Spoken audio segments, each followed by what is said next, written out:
Jornal da Manhã conversa a partir de agora com o senador da República, Veneziano Vital do Rego, presidente estadual do MDB aqui na Paraíba e vice-presidente do Senado Federal. Senador, muito bom dia, seja bem-vindo à Jovem Pan João Pessoa. Bom dia. Oi, Daniel. Um abraço a você, um beijo respeitoso, carinhoso à minha amiga de há muito, e eu também de há muito estou em falta com vocês, a Rejane. Meus cumprimentos, uma semana que seja abençoada, com saúde e paz para todos. À disposição. Beijo, senador. Bom dia. Vamos começar falando sobre a movimentação política em Brasília, né? A gente teve uma importante votação na semana passada em torno da reforma tributária, um tema muito debatido, mas que só agora vem se tornando realidade. Muitas alterações foram feitas pelo Senado, inclusive proposições suas. Qual o balanço que o senhor faz dessa votação importante que existiu na semana passada? Essa reforma, ela é positiva para o país, senador? Daniel, ela é positiva sim. Essa é a minha convicção. Tenho conceitos a respeito da mesma. Vocês hão de convir que uma demanda como esta, reprisada durante 40 anos, ou seja, você nem vivo era, Rejane era bebê de colo, né? Há 40 anos que nós, sociedade brasileira, esperava uma reforma tributária por tudo aquilo que já acontecia e que foi se agravando durante o passar dos anos.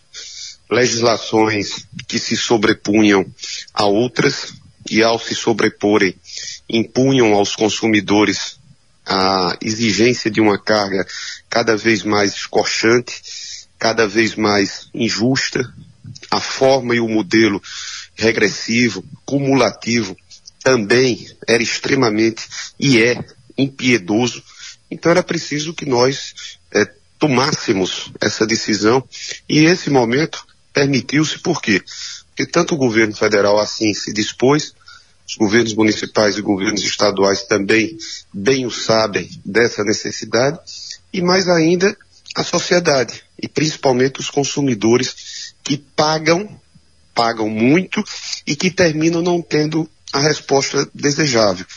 Penso, portanto, que ao darmos esse passo, ao avançarmos, fizemos bem. Evidente, se a pergunta for, ela foi a ideal? Não. Porque exatamente por não ter sido aprimorado durante o tempo, de não terem sido feitas as devidas correções ao longo e ao passar dos anos, você não conseguiria, por mais que tenham sido os esforços da Câmara e do Senado, fazer uma reforma ideal, perfeita. Mas ela avança em pontos como a simplificação, ela acaba com a cumulatividade, com a regressividade, ela preserva áreas e atividades econômicas importantes e também reserva, e vou citar entre outros casos, uma conquista que é o garantir alíquota zero para a cesta básica. Isso significa para a maior parte da nossa população e evidentemente um processo de transição aonde estarão constituídos os fundos que garantirão, no caso de alguma perda, porque alguns estados podem ter essas perdas, algumas regiões podem ter essas perdas, e essas identificações, elas serão superadas, né, e serão transpostas no momento em que o relator geral, no caso o relator no Senado Federal, propôs esse valor de 60 bilhões para garantir que essas recomposições possam ser firmadas. Então, no cômputo geral, eu penso que o Senado acertou ao votar favoravelmente. Esperemos agora o pronunciamento da Câmara dos Deputados, um processo de transição considerável, não é algo imediato, até para que, ano após ano, nós possamos ter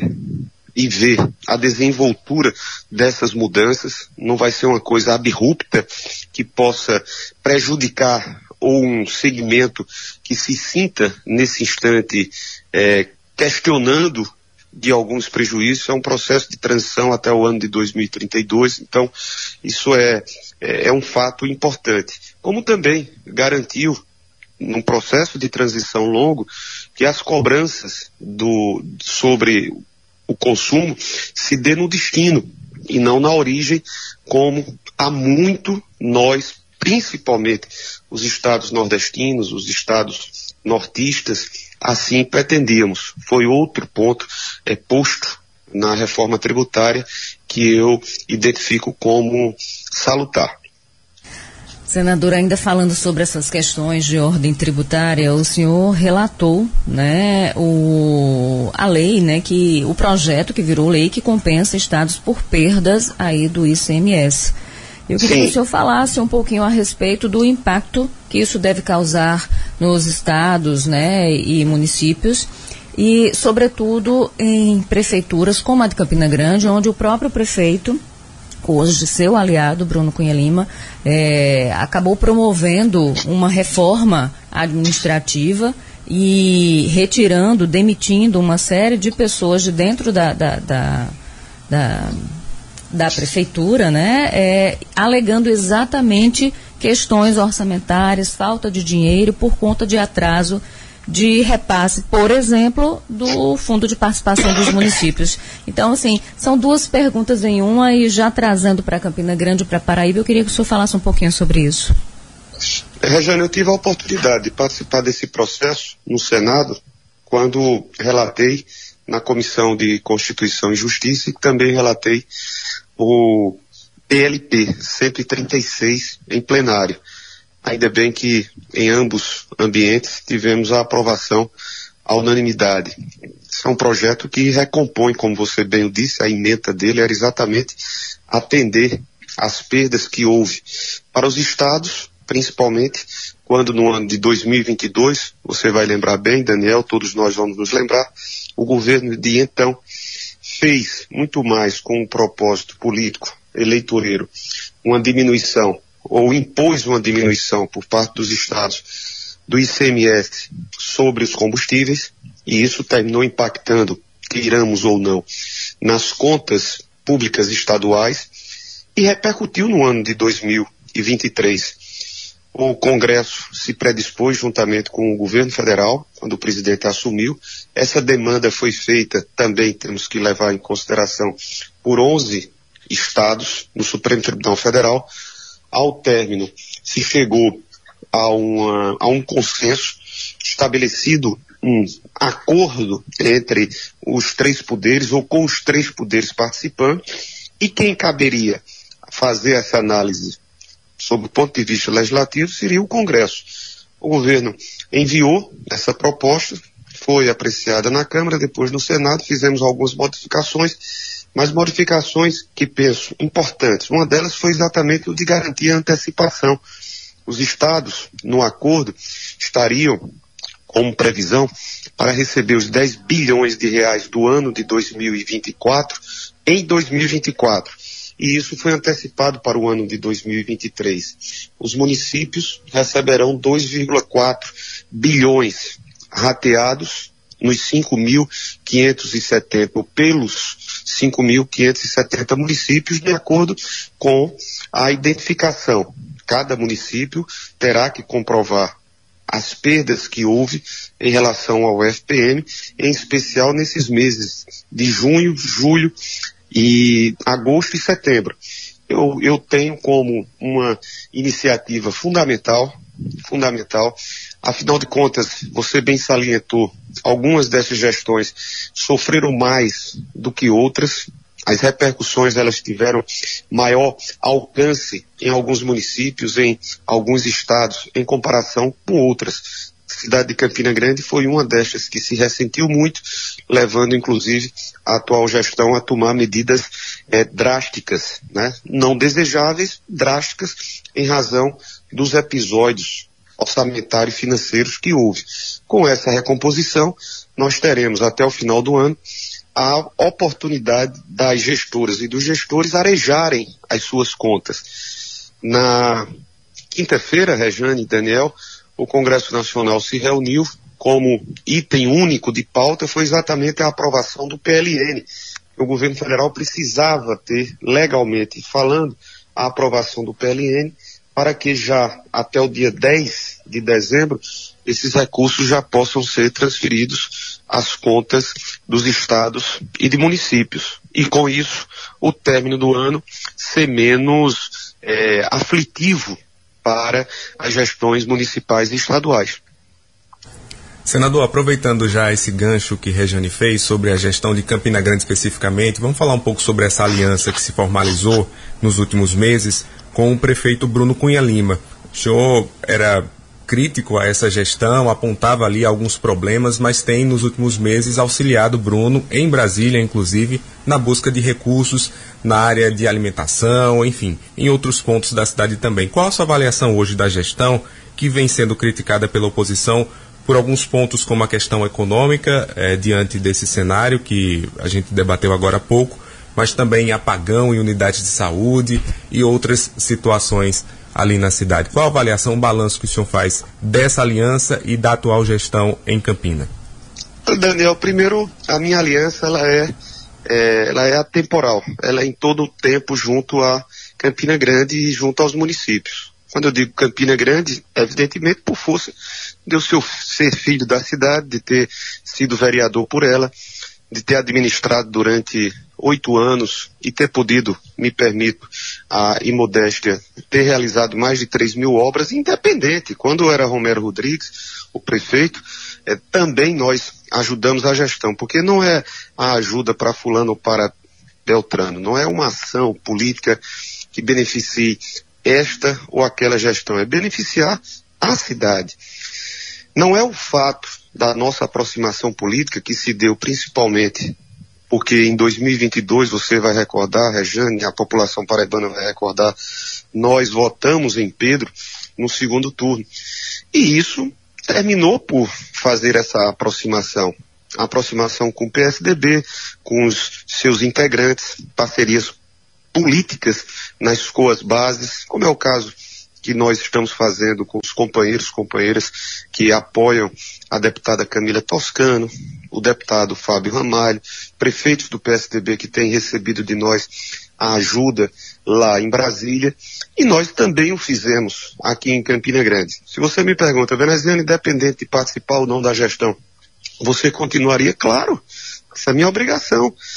Quando a gente faz a articulação para que os 2 empréstimos que Bruno, sua gestão, teve acesso junto à Caixa e junto ao Banco do Brasil e desse uma celeridade maior na sua apreciação, é obrigação nossa.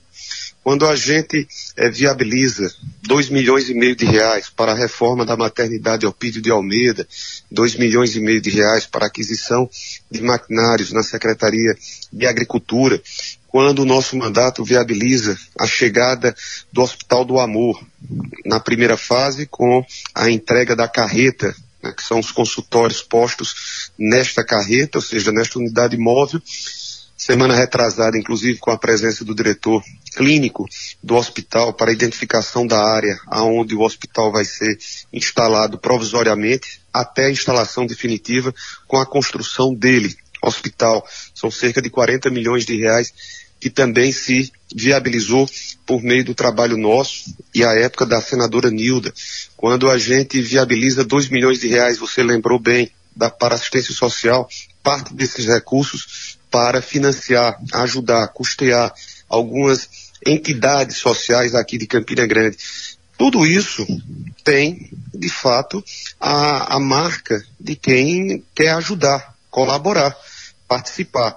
E se nós não estivéssemos com 2 sugestões ou 3 sugestões na administração local, também o faríamos, como temos feito, independente de ser um prefeito, de ser a prefeita, aliado nosso, ter votado no senador veneziano, ter votado na candidatura ao governo ou não.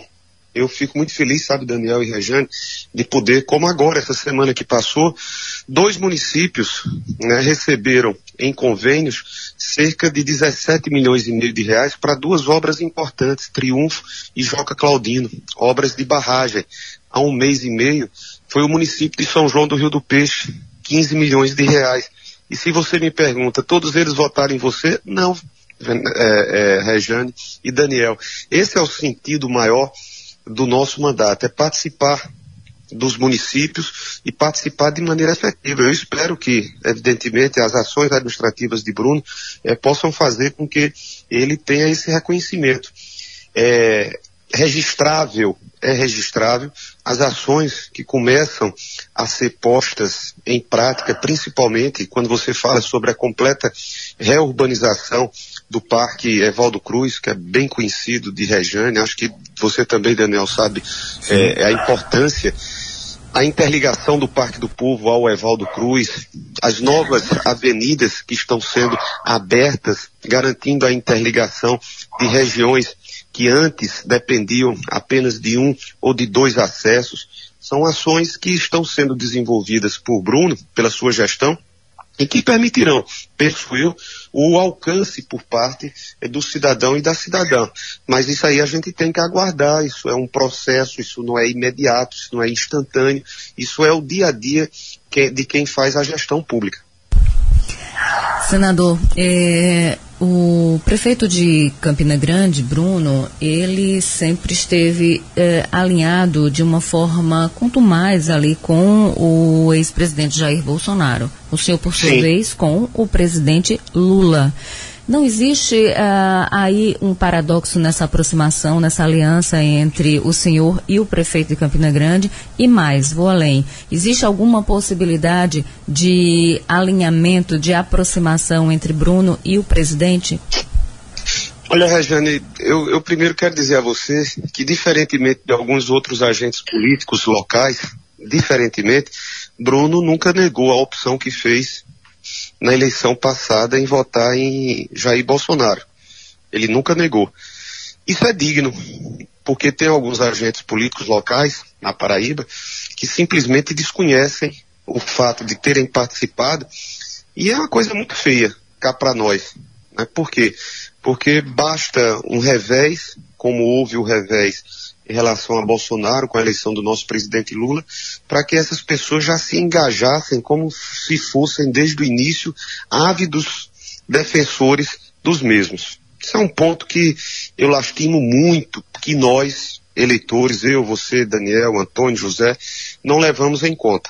Não levamos em conta. São os famosos apoios circunstanciais. São os apoios que os partidos dão, independente de quem esteja no governo. Na verdade, não há coerência ideológica, conceitual. Esteve no governo um discurso ou um projeto de direita, eles estarão. Estejam à frente do governo um discurso, um projeto, conceitos de centro-esquerda, eles também estarão. Bruno, pelo menos, teve a dignidade de dizer, não, eu votei em Bolsonaro e nunca disse o contrário. Isso não significa que ele mude os conceitos, né, conceitos que ele tenha em relação a alguns pontos. Agora, institucionalmente, ele tem, como todos os municípios, como todos os governos, o direito de pleitear junto à esfera federal. Se ele vai ou não rever ou reposicionar, eu peço desculpas a você, Rejane, mas eu não tenho como responder. O que cabe a mim, como articulador, como uma pessoa mais próxima do presidente Lula e do governo, é ajudar a administração, é fazer com que essa ponte ela esteja livre de acesso. Assim o fiz, assim tenho feito. O prefeito Bruno tem ido a Brasília sistematicamente, já nos reunimos com o ministro Renan Filho, tratando sobre questões de investimentos rodoviários, porque afinal de contas temos feito aqui a duplicação da BR-230 e Campina Grande é uma das principais, se não a mais beneficiada das cidades.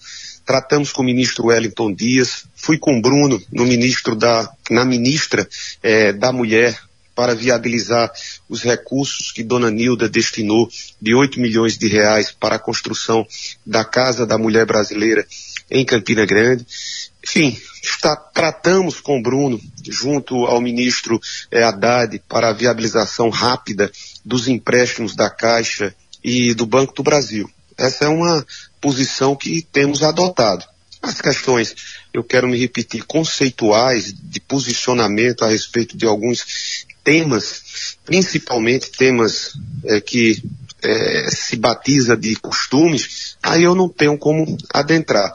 Posso sim, e entendo, porque institucionalmente você tem que manter, você não pode se tornar uma ilha no estado se o governador for adversário, você não pode impor ao seu município, ao seu estado, uma ilha se forem adversários, oponentes, ou pensarem diferentemente de quem esteja à frente do Palácio do Planalto. Essa é a posição que eu tenho. Agora, faço essa referência. Bruno, em nenhum momento, depois da eleição, disse, olha, eu votei em Lula, olha, eu agora sou Lula de carteirinha. Não. Ele votou em Jair Bolsonaro, perdeu a eleição com aqueles que optaram por Jair Bolsonaro, mas não se aproveitam, como muitos, lamentavelmente, se aproveitam das circunstâncias de dizer que se tornaram, do dia para a noite, lulistas ou apoiadores. Até porque esses mesmos protagonistas da cena política local, em 2026 farão a mesma coisa, independente de quem venha a chegar. Se for o nosso presidente Lula, se permitido for, com saúde, em condições para se candidatar à reeleição, ou qualquer um outro candidato. Senador, só para ser mais explícito, o senhor está se direcionando ao grupo dos Ribeiro aqui na Paraíba? Meu irmão, eu não fulanizo, Daniel, eu não quero individualizar. Não é difícil de vocês, não é difícil para ninguém fazer essa identificação. Todo mundo sabe como todo mundo se posicionou nas eleições presidenciais aqui na Paraíba. Você, Rejane, eu, todo mundo sabe. Então eu não estou dizendo isso por si. Isso é aqui na Paraíba, isso é em qualquer estado. Eu lamento porque isso fragiliza a política. Isso fragiliza as relações. Isso não cria identificação. Como é que o eleitor vai confiar em alguém que é governo sistematicamente em quaisquer condições? Eu até disse certa feita, não sei, agora, recentemente, eu passei 4 anos sendo oposição a Bolsonaro. Como se diz, a oposição, lambendo sal. A gente costuma dizer isso coloquialmente. Mas tem gente que não suporta uma pitadinha de sal. Já fica agoniado querendo agarrar-se ao primeiro governo que estiver se instalando. Eu não quero, me perdoe, Daniel, fazer menções a fulano, beltrano, ciclano, até porque são desnecessários, afinal de contas a gente bem o sabe. Na Paraíba, quem foi eleitor de Lula desde o primeiro momento? Eu posso me apresentar, porque o MDB da Paraíba foi o primeiro do MDB nacional a dizer que ia com Lula. Outros não. E quando de uma hora para outra você observa um governo que vai avançando, vai corrigindo, vai melhorando, aí começam a chegar. E de uma forma que eu penso também não deveria ser parte da melhor política. Ou seja, nas trocas, são situações constrangedoras que muitas das vezes chegam para impor ao governo federal, né, posições, cargos. É uma situação que a gente, ano após ano, continua a vivenciar, e isso não é bom para a política. Eu não estou dizendo para hoje, mas para o amanhã principalmente. Você não muda. As pessoas, nós, enquanto pessoas, eleitores, precisamos levar e dar conta que precisamos, acima de tudo, fazer cuidadosas avaliações, porque, caso contrário, isso continua com a normalidade. Quem foi à oposição ontem se torna governo e as pessoas nem lembram que elas foram oposição, né? E aí depois nós próprios, nós mesmos, nos achamos em condições de fazer queixas a quem faz a política. Mas quem faz a política não faz senão por força da vontade de quem votou nelas e neles. É apenas uma observação, meu irmão. Senador, para a gente encerrar aqui a nossa entrevista, queria perguntar agora ao presidente estadual do MDB. A gente viu a movimentação do fim de semana, o senhor filiou o prefeito de Itatuba, por exemplo, tem feito essas buscas em todo o estado. Eu queria perguntar das duas principais cidades. Ainda em Campina Grande existe uma situação que envolve a aliança de Bruno com Romero, a discussão se Romero continua ou não junto a Bruno. Nessa discussão, queria saber qual o posicionamento do MDB de participação na chapa majoritária, se vai reivindicar a vice. E sobre João Pessoa, como é que está a discussão, o encaminhamento para uma definição da posição política do MDB aqui na capital? E rapidamente, se não existe de sua parte algum tipo de receio, enfim, nessa aproximação com Romero?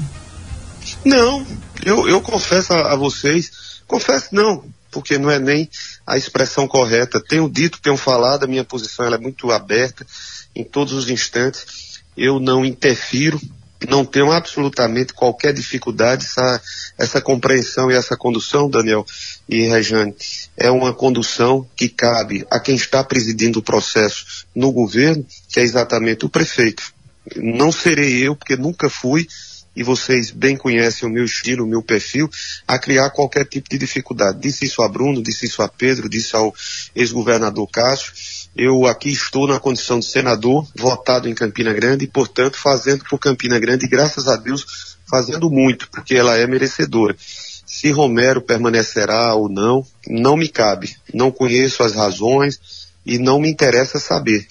O processo, acertadamente, Bruno tem dito, ele não vai antecipar isso, será em junho, maio, definições sobre chapa majoritária. Em João Pessoa, igualmente, tenho falado que nós temos ouvido os nossos companheiros que integram a nossa comissão municipal, presidida por Miquica Leitão. Agora é ponto crucial, Rejane, para concluir, já agradecido demais ao carinho que vocês me reservaram desses minutos importantíssimos para a minha exposição.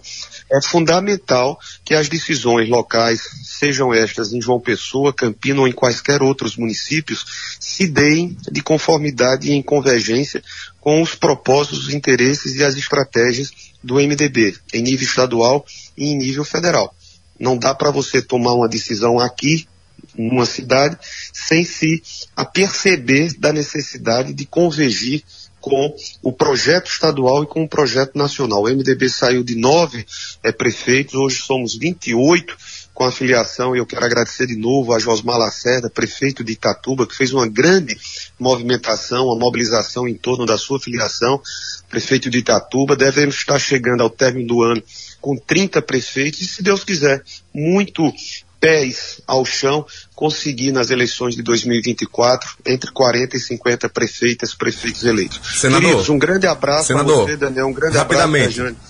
Pela mesma lógica de Campina Grande, a última eleição, a aliança com o Pedro Cunha Lima aproximou o senhor de Bruno. Eu queria saber se essa mesma aproximação aproxima o senhor de Rui Carneiro, que é pré-candidato a João Pessoa. Não tenha dúvidas, e tenho falado dessa forma. Eu tenho uma relação pessoal com o prefeito Cícero Lucena, com o Messinho. Por que digo isso? Porque nós nunca estivemos em palanques comuns, mas nunca deixamos de ser bons amigos, diga-se de passagem.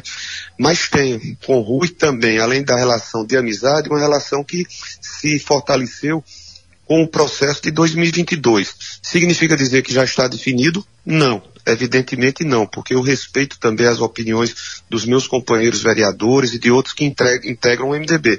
Portanto, resumir, em abril, penso eu que é o prazo sugerível para que nós administremos esse debate, sentando, conversando, a gente até lá definirá.